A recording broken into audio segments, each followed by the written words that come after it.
जय गुरुदेव।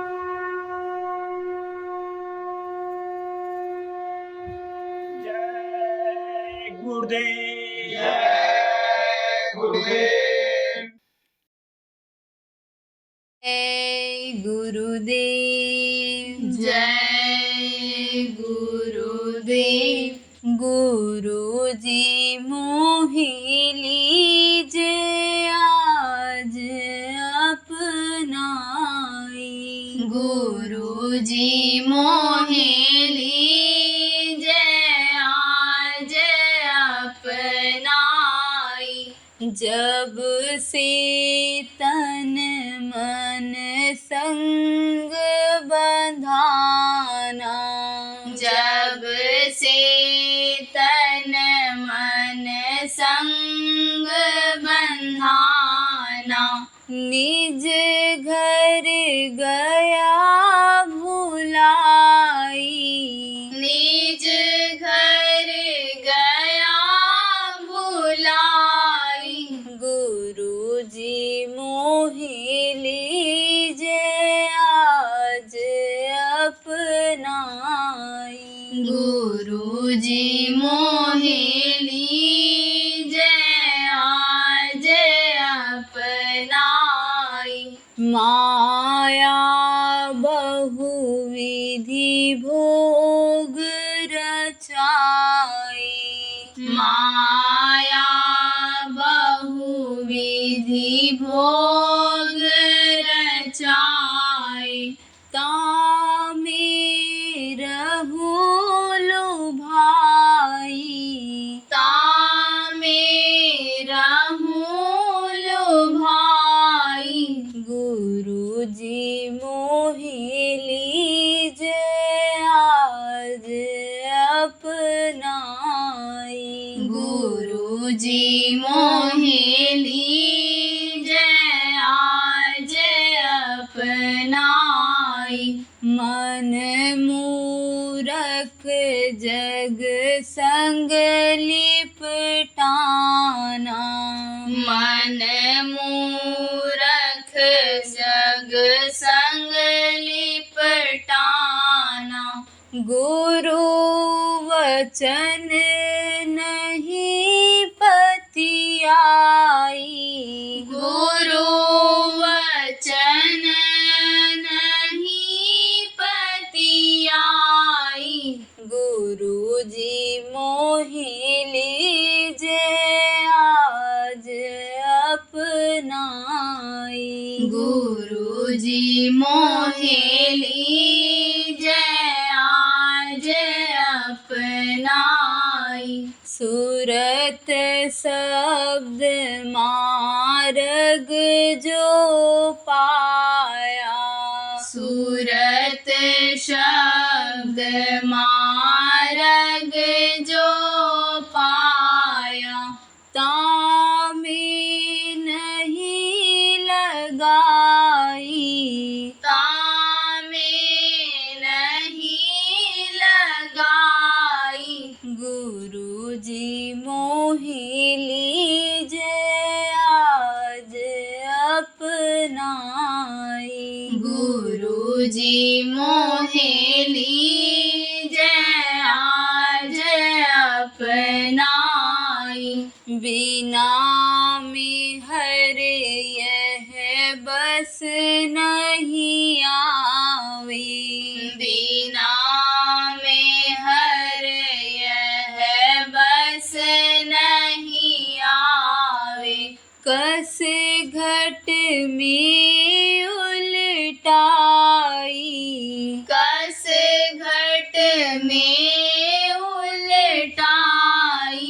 गुरुजी मोहि लीजे आज अपनाई। गुरुजी मोहि लीजे आज अपनाई। दया करो हे गुरु दयाला। दया करो हे गुरु दयाला। प्रेम की धारा धार बहाई, प्रेम की धार बहाई, गुरु जी मोहि लीजे आज अपनाई, गुरु जी मोहि लीजे आज अपनाई, कांपत रहूं काल के डर से, कांपत रहूं काल के डर से, निर्भय कर मोहि अधर चढ़ाई, निर्भय कर मोहि अधर चढ़ाई, गुरु जी मोहि लीजे आज अपनाई, गुरु जी मोहि लीजे आज अपनाई, जय गुरुदेव जीव हितकारी, जय गुरुदेव जीव हितकारी, जल्दी काज बनाई, जल्दी काज बनाई, गुरु जी मोहि लीजे आज अपनाई, गुरु जी मोहि लीजे आज अपनाई, जय गुरुदेव, जय गुरुदेव।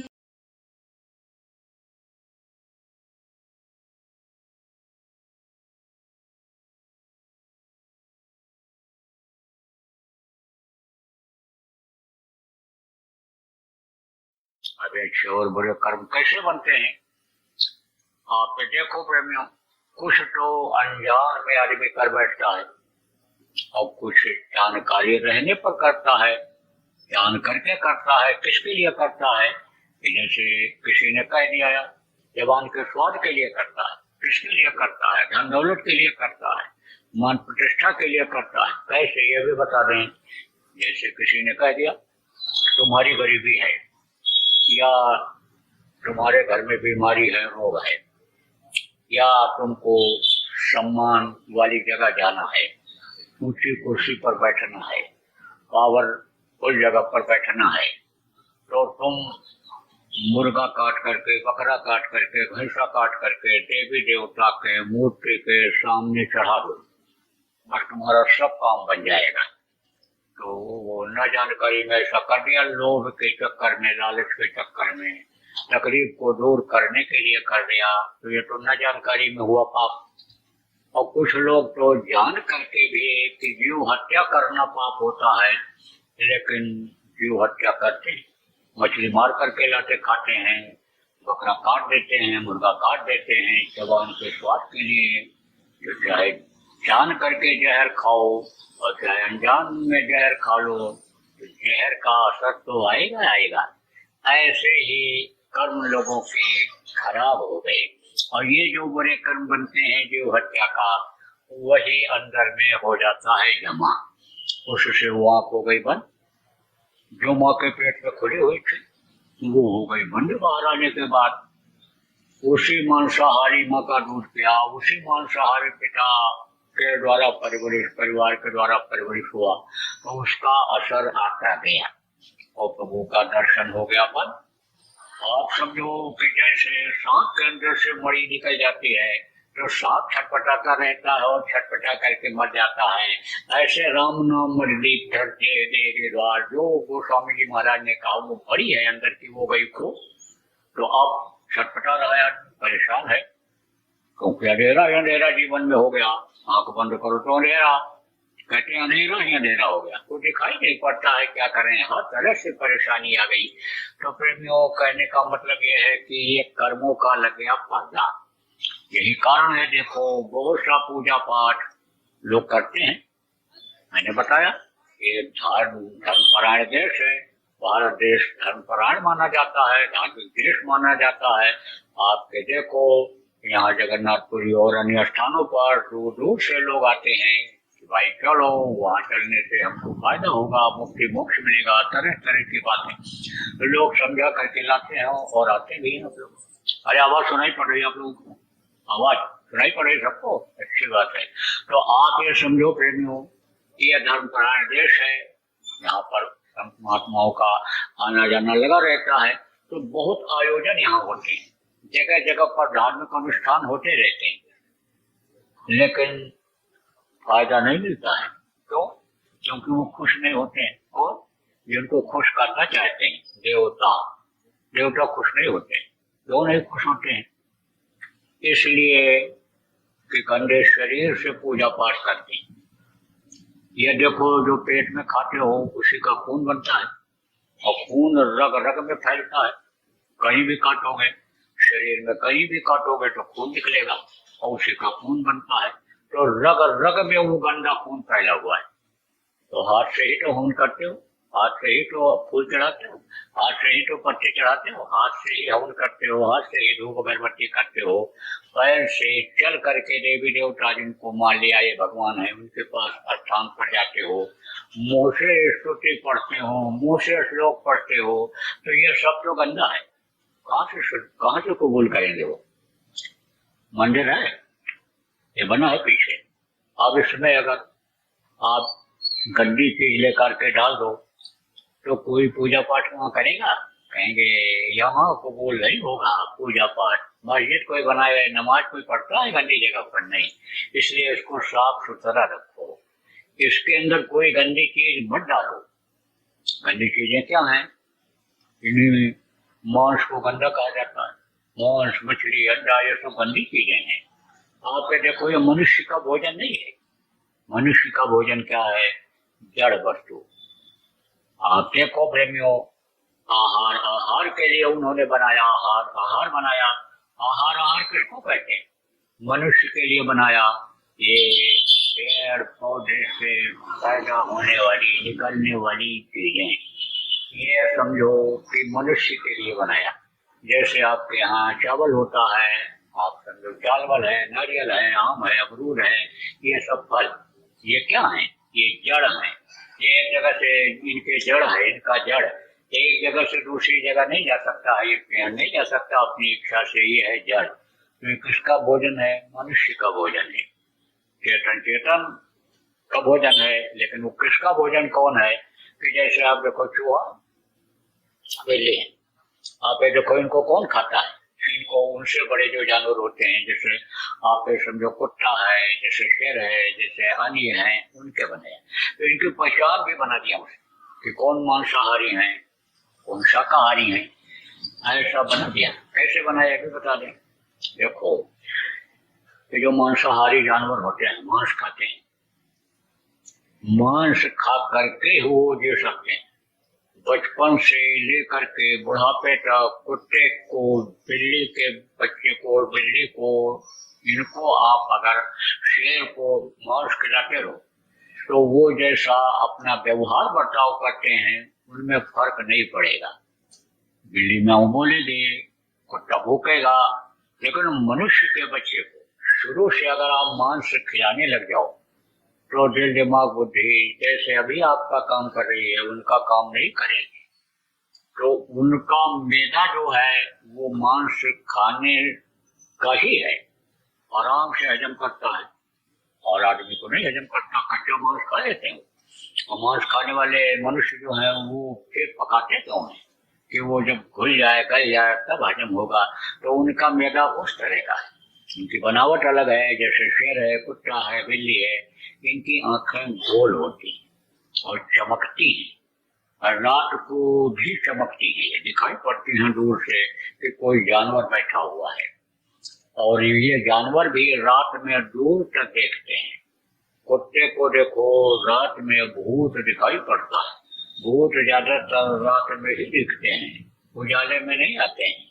इसीलिए बताया जाता है कि जिनको भूत परेशान रात को करता हो वो उनको लाइट, तेज लाइट जला करके सोना चाहिए, उसमें हमला कम होता है उनका। उजाला नहीं पसंद करते हैं, अंधेरा पसंद करते हैं। तो कुत्ता को लोग पालते हैं और कुत्ता ऐसे अंधेरे में ही भूखता है। अब आदमी तो देख नहीं पाता भूत को, सब कुत्ते पर ही नाराज होकर उसे को मारने पीटने लगते हैं। ऐसा नहीं करना चाहिए, समझ लेना चाहिए कि किसी को देख कर जरूर भोगता है कुत्ता, और किसको अजनबी को जिसको पहचान नहीं पाता है तो भूत को देख करके भोगता है रात को, तो उसको रात में भी भूत दिखाई पड़ते हैं, दूर तक की चीजें दिखाई पड़ती हैं, मांसाहारी है। अब ये जो जानवर होते हैं, इनके जो बच्चे होते हैं पैदा होने के बाद 3-4 दिन के बाद आंख खोलते हैं, और मनुष्य के बच्चे की आंख पैदा होते ही खुल जाती है। मांसाहारी जानवरों की आंखें गोल होती हैं और शाकाहारी की आंखें मनुष्य की देखो लंबी होती हैं। मुंह इनका कैसा होता है, दांत कैसे होते हैं, ये भी बता दूं आपको। इनका मुंह जैसे आप ऐसे घुमा सकते हो, ऐसे नहीं घुमा सकते, ये ऐसे ऐसे ऊपर नीचे नहीं कर सकते, थोड़ा बहुत खुलता है इनका। दांत आपका कहाँ से निकलता है, ये जिसको आप मसूड़ा कहते हो, इनके जिसको जबड़ा कहते हो, जबड़ा इनके नहीं होता है, उनका दांत एक बार निकलता है और वही दांत आखिरी टाइम तक रह जाता है, बुढ़ापा तक रह जाता है। और बच्चे का दांत एक बार निकला, गिर जाता है, निकल जाता है, दूसरा फिर जमता है, तब फिर वो बुढ़ापे की उम्र तक रहता है। और संभाल करके अगर उसको सफाई के साथ रखें लोग तो कम घिसता है, कम गिरता है, और नहीं तो लापरवाही में जल्दी निकल जाता है।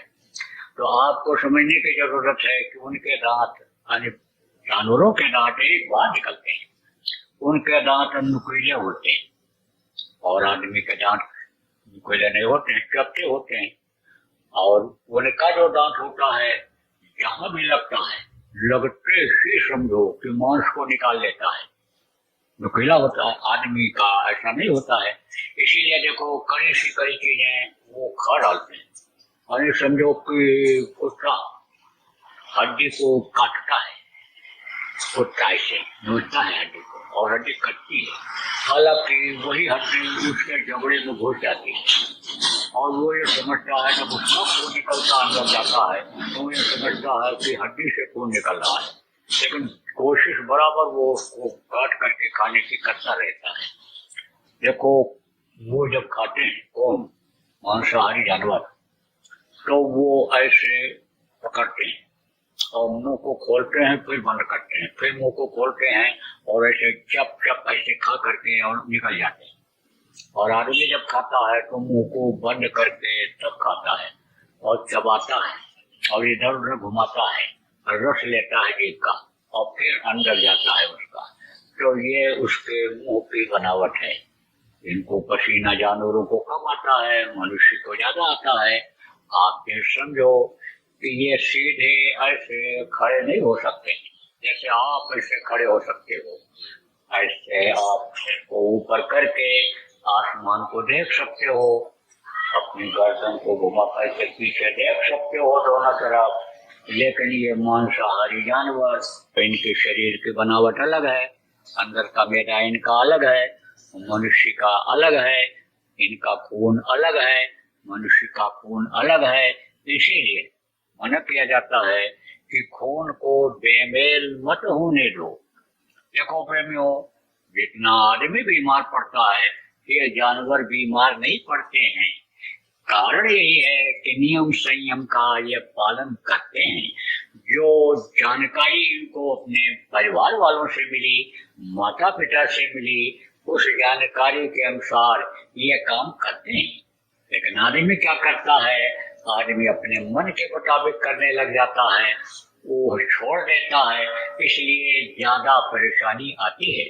देखो जितने भी जानकार संत हुए हैं सब लोगों ने यही कहा है कि शाकाहारी हो, और जितने भी ये जो महापुरुष आए हैं इस धरती पर, वो लोग भी सब शाकाहारी थे। राम भी शाकाहारी थे, कृष्ण भी शाकाहारी थे, जितने भी आए ये सब शाकाहारी थे। लेकिन मनुष्य उनके रहन सहन पर ध्यान नहीं रख करके उनकी पूजा तो करता है, भगवान को मानता है उन लोगों को, लेकिन कैसे रहते थे, क्या खाते थे, किस तरह से काम किया उन्होंने, इसकी नकल मनुष्य नहीं कर पा रहा, इसलिए मनुष्य ज्यादा दुखी है। कहने का मतलब यह है कि बीमारी से अगर बचना है तो शाकाहारी रहना है, क्योंकि खून जब बेमेल हो जाता है तो तरह तरह की बीमारियां आ जाती हैं। डॉक्टर लोग कहते हैं ना कि ये खुजली तभी जाएगी जब खून की सफाई होगी। खुजली का मतलब क्या होता है? कुछ न कुछ है, अरे तकलीफ बनी रहती है। जिसको खुजली हुई, कितना भी बढ़िया कोई लिख पढ़ रहा हो, कोई काम कर रहा हो, भोजन कर रहा हो, लेकिन खुजली हुई तो हाथ वहां पड़ेगा ही पड़ेगा, तभी आराम मिलेगा। तो ये खुजली तो जो लगी रहती है, कोई न कोई तकलीफ बनी रहती है, वो तो तभी जाएगी फिर जब शाकाहारी रहोगे। तो देखो, एक तो मौसम के बदलाव से तकलीफ होती है, अगर संयम न बरता जाए, खाने पीने की बदपरहेजी से हो जाती है। एक बुढ़ापा आने पर होती है, हाथ पैर हाथ कान ढीले पड़ जाते हैं, उसमें जब मेहनत ज्यादा हो जाती है, पानी बदलता है, मौसम बदलता है, जैसा भोजन चाहिए वैसा नहीं मिल पाता है, तब तकलीफ होती है। लेकिन आप ये समझो कि इस वक्त पर देखो, अमूमन ज्यादा लोगों को तकलीफ हो रही है। जवान लोग, यानी नौजवान जिनको कहते हो, जवान जिनको कहते हो, वो लोग भी परेशान हैं। उसका यही कारण है, दवा न फायदा करने का यही कारण है कि ये मांसाहार है। इसलिए मांसाहार नहीं करना चाहिए। किसी भी पशु पक्षी का मांस इस शरीर के अंदर डाल करके रक्त को, खून को खराब नहीं करना चाहिए।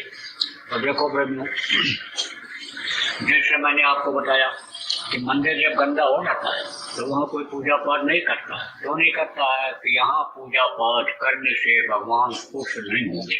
ऐसे ही ये मंदिर जब गंदा हो जाता है तो ये पूजा पाठ कितना भी करते रहो तो वो कबूल नहीं करता है। इसलिए इसको साफ सुथरा रखना पड़ता है। प्रभु का दर्शन करने के लिए, प्रभु को पाने के लिए, जन्म मरण से छुटकारा पाने के लिए, फिर न इस दुख के संसार में आना पड़े, इसके लिए इसको साफ सुथरा रखना पड़ता है। कहने का मतलब यह है कि मांस मनुष्य का भोजन नहीं है। मांस मत खाना। मांस खाने से बुद्धि खराब हो जाती है। मांस खाने से समझो कि प्रभु से आदमी दूर होता जाता है, सुख संपत्ति से दूर हटता चला जाता है। इसलिए आप ये समझो कि शांति तो शाकाहारी बनने पर ही मिलेगी। मछली क्या है? तालाब की सफाई के लिए बनाई गई। देखो प्रेमियों, जैसा मैंने बताया, आहार के लिए बनाया गया। मछली किस लिए बनाया? तालाब की सफाई के लिए बनाया कि तालाब में कोई गंदी चीज जाएगी तो मछली खाएगी, पानी साफ रहेगा, जानवर पिएंगे, आदमी पी लेगा, जरूरत पड़ेगा, नदियों का पानी पी लेगा, नहा धो लेगा। उसमें अगर मछलियां रहेंगी तो साफ सुथरा पानी रहेगा। लेकिन मछली जब मरती है तो कहाँ तैरती है? पानी के ऊपर तैरने लगती है। और जब पानी के ऊपर तैरने लगती है तो मछली को मछली फिर नहीं खाती है। अब मछली बहुत हो जाए, मर जाए, ऊपर तैरने लगे तो भी पानी गंदा हो जाएगा। तो जब पानी गंदा हो जाता है तो कौन पिएगा? इसलिए गीध और कौवा उसने बना दिया कि जब मछली मर करके पानी के ऊपर तैरेगी तो गीध और कौवा खा करके पानी को साफ कर दिया करेंगे। तो ये उनका भोजन है, ये उनका खाना है, गीध और कौवों का खाना है। इसलिए अब नहीं, सजा मिलती है। को जानकार अगर नहीं है तो गलती बन गई तो उसकी माफी हो जाती है, लेकिन जान करके जो गलती करता है उसकी जल्दी माफी नहीं मिलती है। कर्मों का विधान बना है, कर्मों के अनुसार सजा मिलती है। मछली मार रहा था, पकड़ रहा था, तो ऐसे जब फंस जाती थी मछलियां को ऐसे फेंकता था, छटपट करके बेचारी मरती थी। तो एक गुरु और शिष्य जा रहे थे उधर से, तो शिष्य ने चेले ने गुरु जी से कहा, गुरु जी यह मछुआरा बहुत लोगों की जान ले रहा है। देखो ये मछलियां छटपट करके मर रही हैं। गुरु जी ये किसी को क्यों न मार दो तो इनकी बहुत की जान बच जाएगी। अरे बोले हमारा काम मारना नहीं है, अरे हमारा काम तो समझाना है। तो कहा कि समझा दो गुरु जी। बोले बात तो सही तो कह रहा है, लेकिन ये माने तब तो, इसकी आदत तो बिगड़ गई रोज मारने की, रोज खाने की। बोले गुरु जी आपका समझाना जब काम है तो समझा दो।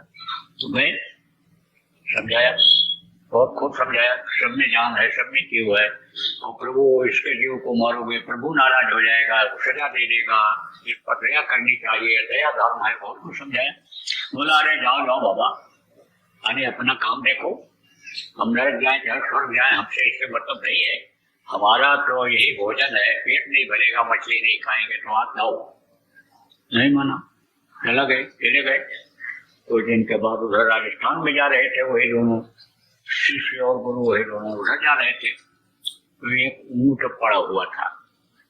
ऊंट एक बार पानी पी लेता है तो समझो आपके 15 दिन उसको पानी पीने की जरूरत नहीं पड़ती है।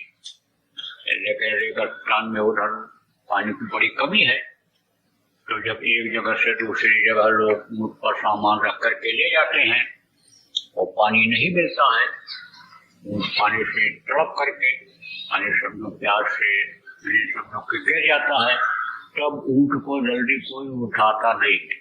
उठा पाना बड़ा मुश्किल होता है, बड़ा शरीर ऊंट का होता है, छोड़ देते हैं लोग वहीं पर, सामान दूसरे ऊंट पर रखकर निकल जाते हैं आगे। तो ऊंट पड़ा हुआ था तो सड़न पैदा हो गई, और जब सड़न पैदा हुई तो दूसरी तरफ घूम गया, तो वहां भी सड़न पैदा हो गई। तो ये कीड़े क्या खाते हैं? यही मांस खाते हैं, कोई मांसाहारी कीड़े होते हैं। तो कीड़े एकदम से सड़े हुए हिस्से में लग गए, ऊपर भी लगे हैं नीचे भी लगे हैं, और वो बेचारा ऊंट से ऐसे ऐसे जब वो काटते हैं दर्द करता है, तो सिर हिलाता है, कान पटकता है। तो वही चेला और गुरु वही जा रहे थे। तो चेले ने कहा गुरु जी बड़े तकलीफ में है, इस पर दया करो, इस ऊंट के ऊपर, इसकी जान निकल जाए। अरे बोले तू, अरे हमारा काम दूसरा है, बताना समझाना है हमारा काम, तो हमको अच्छे लोगों को रास्ते पर चला करके मंजिल तक पहुंचाना हमारा काम है, जन्म मरण से छुड़वाना हमारा काम है।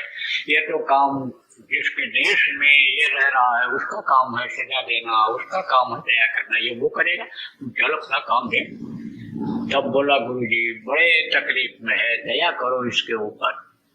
तब उन्होंने कहा तो इसको मालूम नहीं है कौन है ऊंट? कहा नहीं गुरु जी।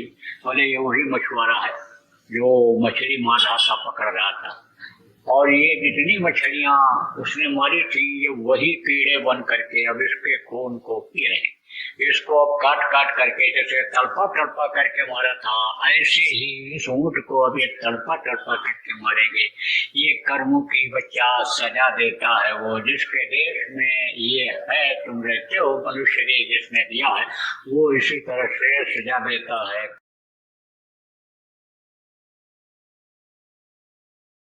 अगर ध्यान नहीं दोगे आप लोग तो आज आपको बता के जा रहा हूँ यहाँ हाथिन आने समय लोग कन्नौज जिला के इस स्थान पर, कि अगर लोग ध्यान नहीं देंगे तो कुछ समय के बाद यही नौजवान देश के 50% यानी 100 में 50 नौजवान ये पागलों जैसे दिखेंगे, नशे की आदत में पड़े दिखेंगे इधर उधर।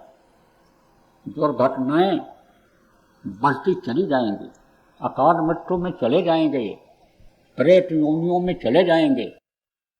पेट बड़ा होता, मुंह पतला होता है, कभी पेट ही नहीं भरता है, परेशान रहते हैं, दूसरों को भी परेशान करते रहते हैं।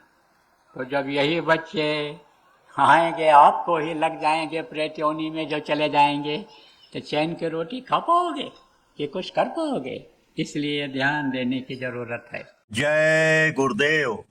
सरकारी व गैर सरकारी अनुदान के लिए बिना सत्संगियों के सहयोग द्वारा जनहित के कार्यों में लगी हुई बाबा जय गुरुदेव धर्म विकास संस्था का मुख्यालय पिंगलेश्वर रेलवे स्टेशन के सामने मक्सी रोड, उज्जैन, मध्य प्रदेश में है। यहाँ पर सत्संग व नामदान का कार्यक्रम होता रहता है। अतः आप श्रोताओं से अनुरोध है कि बाबा उमाकांत जी महाराज के आश्रम उज्जैन एक बार परिवार सहित जरूर पधारिएगा। आपके सुझाव के लिए व्हाट्सएप नंबर 9575600700। जय गुरुदेव, जय गुरुदेव।